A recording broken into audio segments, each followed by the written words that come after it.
Hello everybody, my name is Brianna and I want to talk to you guys and share a little bit of my knowledge on the Métis Fiddle. Now, the fiddle has been around for a very, very long time and of course comes from the classical music from the violin. And when the Europeans first came over for the fur trade and were voyageurs, they brought their music onto the canoes. Now, when a voyageur was hired, it was one musician and one really strong singer. Now, because of adding this music, it needed a purpose to be on this canoe. They needed to have that music on the canoes with them is because they needed to have everybody in time and in tempo with each other. That made it less likely that the canoe will flip over. Now, from the European side, not only do we take the instrument itself, but it's the melodies and the beats we also take. But from the First Nation side, it's the rhythms and the beats.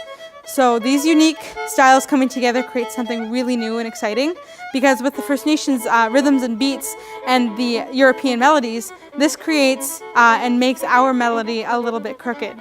Now what this means is every couple of measures a beat is either added or dropped, and this either adds, elongates a note or shortens it. And it's really funky to listen to. And it wasn't uncommon to have really big Métis families. They would, if you were a musician, your kids probably would be like, hey, I want to try the fiddle. And especially back then when Métis families really couldn't afford European materials. So what they started to do was they made their own. These were called land fiddles. The wood, everything wooden you see on the fiddle here was made from maple or birch.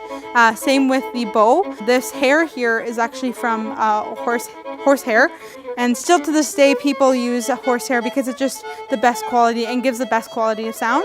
Strings nowadays, they are steel strings, and these were only invented in 1910 and didn't really get popular until after World War II. So what they used before in the time of the fur trade and also way back in European history was sheep intestine. Now, sheep intestine just by itself, even though going through a process of making it playable, it would still have a very muted sound to it. Now, how they would fix that problem or try to make the sound quality a bit better was they would wrap the string with silver, and to color coat the string it would be silk.